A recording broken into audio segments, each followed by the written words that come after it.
So this is that same porch that was in my video about the tree branch falling and ruining the fascia board and kind of ruining the soffit, but we fixed it up. And the gutter, of course. So about, I think it's been 3 years. It's been, I think it was like September of, I guess like 2017. Might also, again, another project with my dad, my uncle, and myself. I made that brick step. It's not perfect, but it's pretty much lined up. There's a little chip that happened afterward. Just kind of broke off. I never would have used that brick if I knew, but what I did was I poured a cement slab, and you want to use, well, first thing I did was this used to be a wood step, and it kept rotting out. Like every 10-15 years it'd have to be rebuilt. So, and even with pressure treat, I don't know if we had a hard time getting pressure treat for the top at the time,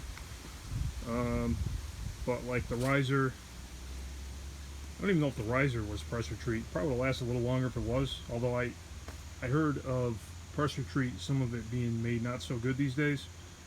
I won't name any companies' names because I don't know who supplied it to them or anything, but yeah, a buddy of my dad's, the deck that he built, like a little porch a little bit smaller than this off the back of his house, he built out of pressure treated like deck wood, and it rotted out maybe 10 years, if that. So it probably was like a low grade pressure treat, or they did the process wrong or something. But yeah, I built that brick step to match. I'll show you the front porch real quick.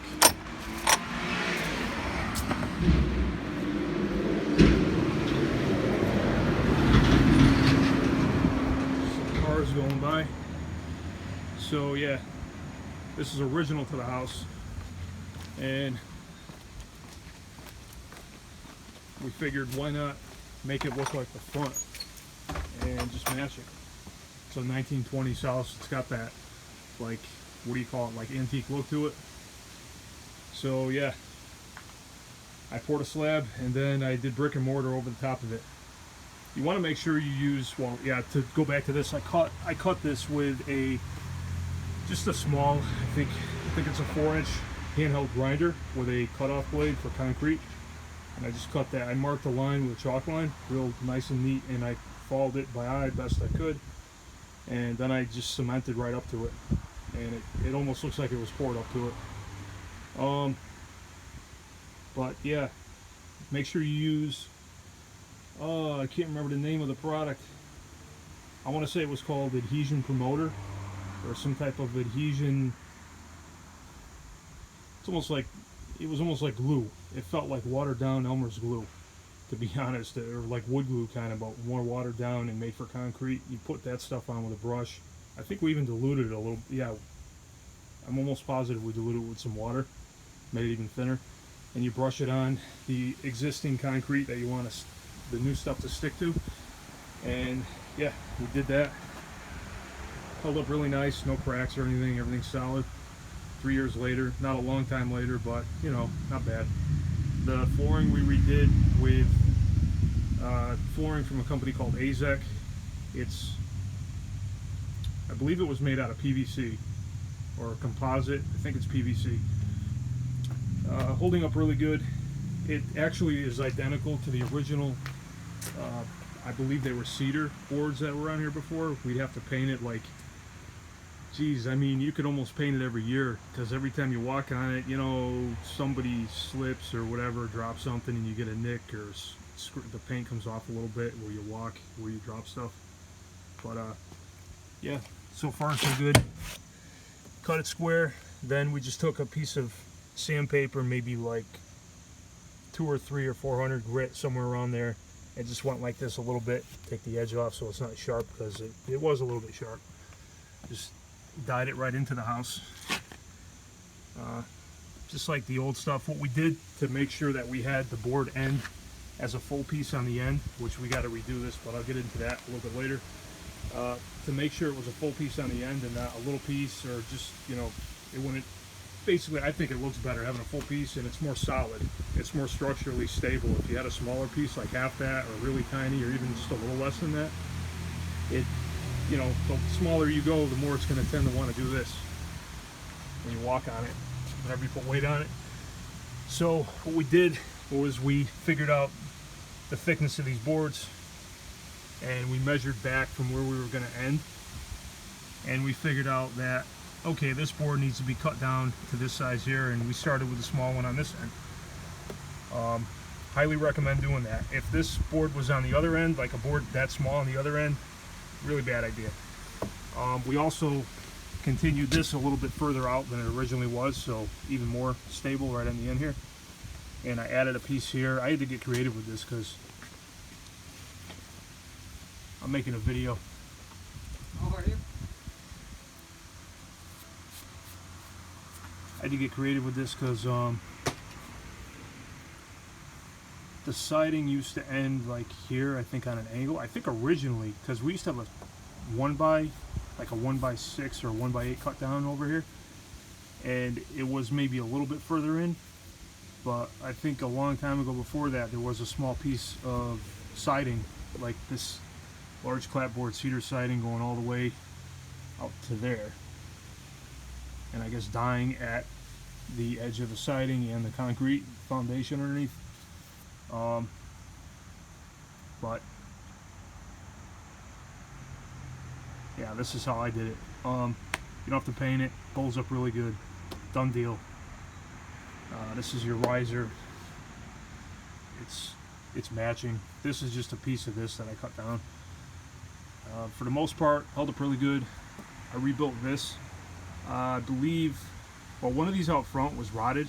Actually, it was missing a long time ago. Somebody, or this was here, it was really bad, but this was rotted, and somebody put a thick old piece of wood underneath, and nobody ever did anything with it for like 40 years probably, because I think it was there long before my parents moved in, maybe 30 years, I don't know, for a while.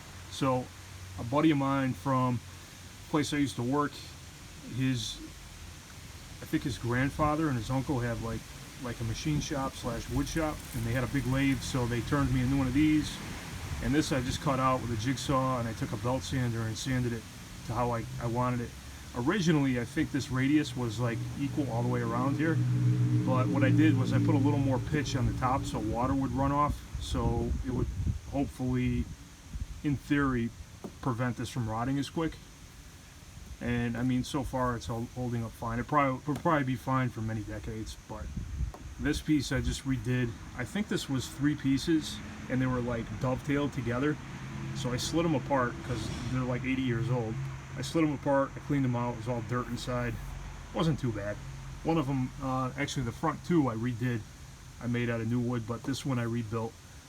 And yeah, I slid it back together, glued it, screwed it, and caulked before I put all this down. I had this whole thing lifted up with a car jack with a board, probably a 4x4 going up like that, and this hovering just enough so I can slide this in and out, probably like an eighth, or probably not a quarter, probably like an eighth of an inch. It wasn't much, but I made sure that I put caulk underneath there all the way around, not far from the edge, probably 1/8 inch to a quarter inch, probably like barely an 1/8 inch in now that I look at it, and that seems ideal. I also painted it, primed and painted this, like I think 1 coat of primer and 2 coats of paint underneath, and the whole thing,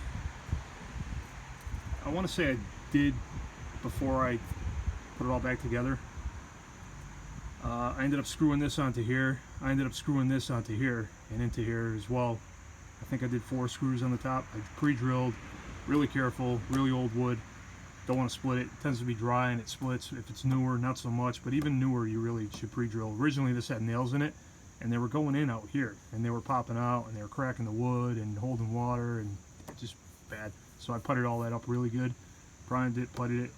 Can't remember if I primed it before I puttied or after. I definitely did after, if nothing else, but yeah. And I caulked underneath here before I slid it under and dropped everything. Just to, I think I primed it and I caulked it afterward and dropped it down and lined it all up. And actually I think I used like an adhesive caulk underneath there. I don't think I nailed or anything in here, and it's solid. It's not going anywhere, you know. rebuilt the spindles. Some of these were starting to crack. Again, probably original 1928, I believe the house was built. New one of these, new spindles. This we saved. This was pretty caked with paint. Probably not supposed to scrape it off, but we did. Probably a lot of lead paint. Cleaned it up like new.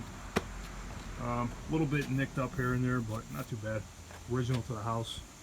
Keep the original look, you know. These two boards, what I'd made the mistake of doing, I wanted water to drain out, so I didn't caulk on top. I just caulked on the bottom, and I left it open way underneath there. Not underneath the wood, I put caulk under there, but underneath that, so that hopefully water would drain out over here, so it wouldn't just collect water here. Kind of a mistake. We live in an area that gets cold. I think what happened was, because it happened in the winter. In the winter, this seems to collect water and push apart a little bit. And so this gap right here, which is, I don't know how well you can see it, but it's like huge. Used to be like these, you know. Even this one, the second one, and gapped a little bit. So it probably separated the caulk, and the boards underneath are probably getting wet. So we need to take this apart. They don't make this exact color anymore, but I was able to track down enough to redo the two boards here. If we can't just take them apart and clean them and re-caulk them.